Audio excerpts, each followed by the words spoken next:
কুমড়ো পাতা বা লাউ পাতায় আপনারা বিভিন্ন রকমের পাতুরি খেয়েছেন, তো কখনো কি পাতুরির ঝাল খেয়েছেন? খাননি তো? তো আজ আমি তৈরি করব কুমড়ো পাতায় চিংড়ি পাতুরির ঝাল। Welcome back to my channel S কিচেনের পক্ষ থেকে আমি শেফালি নিয়ে এসেছি আপনাদের জন্য আরও একটি নিত্য নতুন স্বাদের রেসিপি, কুমড়ো পাতায় পাতুরি ঝাল। তো দেখুন, তার জন্য এখানে কিছু উপকরণ নিয়েছি দেখুন, একদম কচি কুমড়োর পাতা। তো আমি এখানে কুমড়োর পাতা ব্যবহার করছি, আপনারা কিন্তু লাউ পাতাও ব্যবহার করতে পারেন। নিয়েছি চিংড়ি মাছ, দেখুন চিংড়ি মাছগুলো খুব সুন্দর করে খোসা ফেলে লবণ আর হলুদ মেখে রেখেছি। নিয়েছি মুসুরির ডাল ভালোভাবে ধুয়ে 2 থেকে 3 ঘন্টা আমি ভিজিয়ে রেখেছিলাম।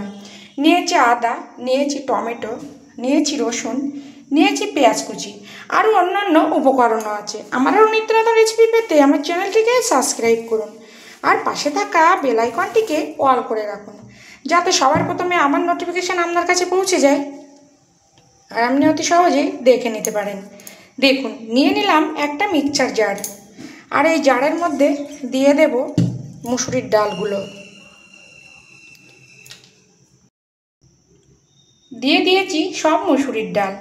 এখানে দিয়ে দেব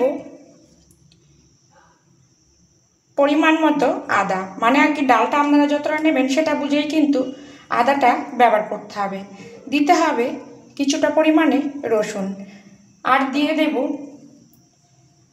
লঙ্কার গুঁড়ো। ঝালটা আপনারা যেমন খাবেন সেটা বুঝেই কিন্তু ঝালটা ব্যবহার করবেন। তো আমি এখানে শুকনো লঙ্কা ব্যবহার করছি, আপনারা চাইলে কাঁচা লঙ্কাও কিন্তু ব্যবহার করতে পারেন। তো এটা একটু পেস্ট করে নেব, আর কুমড়ো পাতাগুলো খুব সুন্দর করে ধুয়ে নিয়ে ফিরে আসছি। দেখুন, ডাল আমি পেস্ট করে নিয়েছি। এবার দেখুন, এখানে কিছু উপকরণ মেশাবো। দিয়ে দিয়েছি অল্প একটু পরিমাণ মতো চিনি, দিয়েছি হলুদ, আর দিয়ে দিলাম অল্প পরিমাণে লবণ। লবণটা কিন্তু অবশ্যই বুঝে দিতে হবে, কেননা চিংড়ি মাছে কিন্তু লবণ মেশানো আছে, সেটা বুঝেই কিন্তু দিতে হবে। দিয়ে দিলাম একটা মাঝারি সাইজের পেঁয়াজ কুচি। দিয়ে দেবো এখানে কিছু গুঁড়ো মশলা, দিয়ে দেব হাফ টিস্পুন ধনের গুঁড়ো, হাফ টিস্পুন জিরের গুঁড়ো। যেহেতু এখানে আমি লঙ্কার গুঁড়ো দিয়ে পেস্ট করেছি, তার জন্য কিন্তু আর লঙ্কাটা দেব না।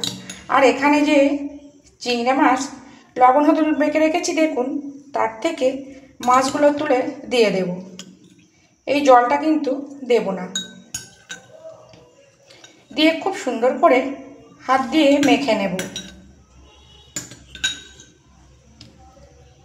তো মেখে নিয়ে ফিরে আসছি। দেখুন, খুব সুন্দর করে আমি মেখে নিয়েছি। আর একটা জিনিস আমি ভুলে গেছিলাম, সেটা হলো সরিষার তেল। এখানে কিন্তু 2 চামচ মতো আমি সরিষার তেল ব্যবহার করেছি। এবার দেখুন, যে কুমড়ো পাতাগুলো আমি নিয়েছিলাম, কুমড়ো পাতাগুলো ধুয়ে নিয়েছি। তো দেখুন, এই যে পাতা, এখান থেকে এই ডাঁটাগুলো একটু এইভাবে আঁশগুলো ছাড়িয়ে নিতে হবে। এগুলো যদি আপনারা একটু আগের থেকে করে নেন, তাহলে কিন্তু খুব সহজেই হয়ে যাবে। দেখুন, নিয়ে নিলাম একটা পাতা। এবার এখানে দিয়ে দেব পরিমাণ মতো যে আমি ডাল, চিংড়ি মাছ আর মশলা মেখে রেখেছি সেইগুলো। আপনারা চাইলে এর মধ্যে একটা করে কাঁচা লঙ্কাও কিন্তু দিতে পারেন, কিন্তু আমি যেহেতু পাতুরি ঝাল করব, তার জন্য কিন্তু এখানে আর আমি কাঁচা লঙ্কাটা ব্যবহার করব না। দেখুন, খুব সহজভাবেই কিন্তু হয়ে যাবে, তবে একটু আস্তে করবেন। জোরে করলে কিন্তু পাতাগুলো ছিঁড়ে যেতে পারে।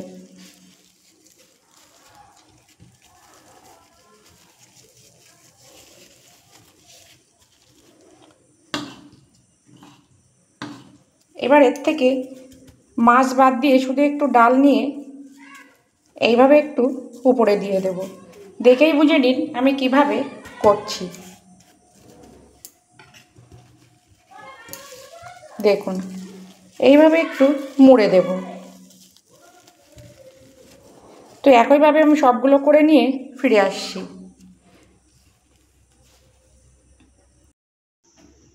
দেখুন একইভাবে আমি সবগুলো মুড়ে নিয়েছি, আর দেখতে দেখুন কত সুন্দর হয়েছে। আর অন্যদিকে কিন্তু আমি তেল গরমও বসিয়ে দিয়েছি।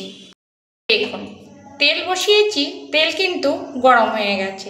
এবার গ্যাসের জোর আমি একদম লোতে করে দিয়েছি।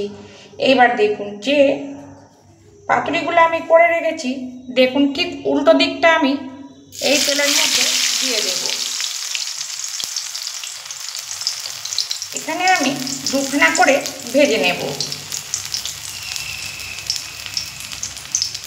অবশ্যই কিন্তু লো ফ্লেমেই করতে হবে। তিনটে যখন ধরে যাচ্ছে তো তিনটেই আমি দিয়ে দেবো, এখানে কিন্তু উল্টো পাল্টা করা যাবে না। দেখুন এক পিঠ হয়ে গেছে, আর এক পিঠ আমি আস্তে করে উল্টে দেব। ঠিক দেখুন আমি কেমন ফ্লেমে ভাজছি, এরকম লো ফ্লেমেই কিন্তু ভাজতে হবে। আর এক পিঠ হলে তবেই তুলে নেব। এবার আমি পাতুরি গ্রেভির জন্য একটা মশলা রেডি করব। দিয়ে দেব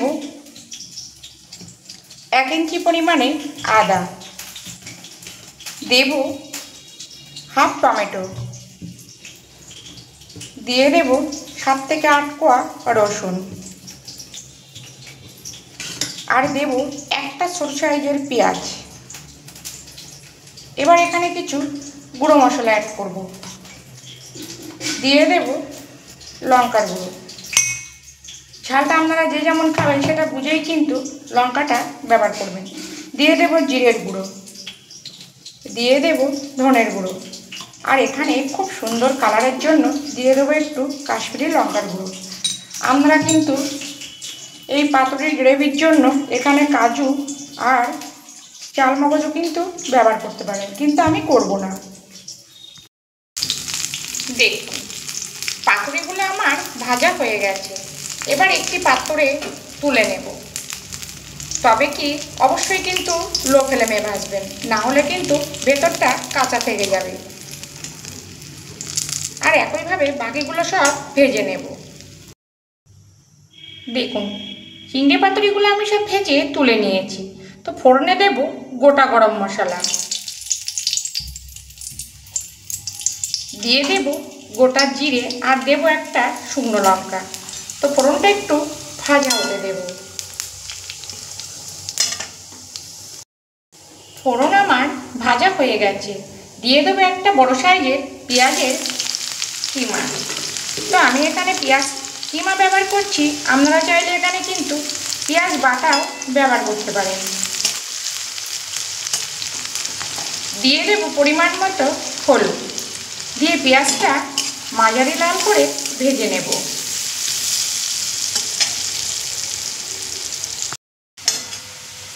দেখুন পেঁয়াজ কিন্তু ভাজা হয়ে গেছে। এবার এখানে দিয়ে দেব যে মশলা আমি পেস্ট করে নিয়েছি সেই মশলার পেস্ট,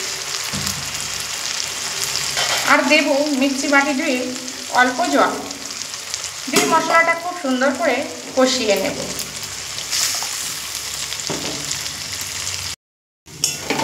দেখুন মশলা কিন্তু আমার খুব সুন্দর করে কষানো হয়ে গেছে, আর তেলও কিন্তু ছেড়ে দিয়েছে। তো এখানে আমি দিয়ে দেব, আমি আগে থেকে একটু জল গরম করে রেখেছি, সেই জল দিয়ে দেব।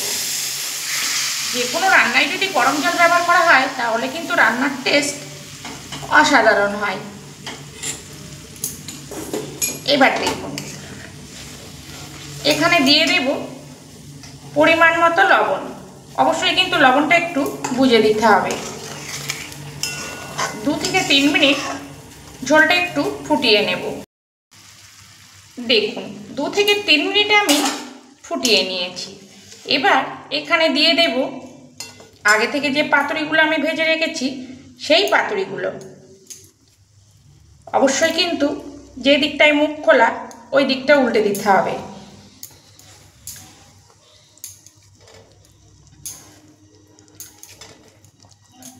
দিয়ে দেব অল্প একটু চিনি স্বাদটা বাড়ানোর জন্য। বেশি কিন্তু নাড়াচাড়া করা যাবে না। এবার আমি ঢাকা দিয়ে রান্নাটা কিছু সময়ের জন্য হতে দেব, মানে আর কি 4 থেকে 5 মিনিট মিডিয়াম ফ্লেমে। দেখুন চিংড়ি পাতুরি ঝাল কিন্তু আমার রেডি হয়ে গেছে। আর দেখতে দেখুন কত সুন্দর হয়েছে, খেতেও কিন্তু অসাধারণ হয়। তো আপনারা বাড়িতে অবশ্যই একবার তৈরি করুন এই পদ্ধতিতে চিংড়ি পাতুরি ঝাল। আর দিয়ে দেব ওপর থেকে গরম মশলা গুঁড়ো। আর এই যে এত গ্রেভি দেখছেন, এটা কিন্তু এতটা থাকবে না, মানে আর কি অনেকটাই টেনে যাবে। দেখুন, তো আমি এই পাতুরি পরিবেশন করব গরম ভাতের সঙ্গে। যত সুন্দর দেখতে হয়েছে তত সুন্দর কিন্তু খেতে হয় এই চিংড়ি পাতুরি ঝাল। তো অবশ্যই আপনারা বাড়িতে একবার ট্রাই করুন, না ট্রাই করলে কিন্তু বুঝতেই পারবেন না এই চিংড়ি পাতুরির ঝাল কত সুন্দর টেস্ট হয়। তো আমি আবার ফিরে আসবো নতুন কোনো রেসিপি নিয়ে। সবাই ভালো থাকবেন, সবাই সুস্থ থাকবেন।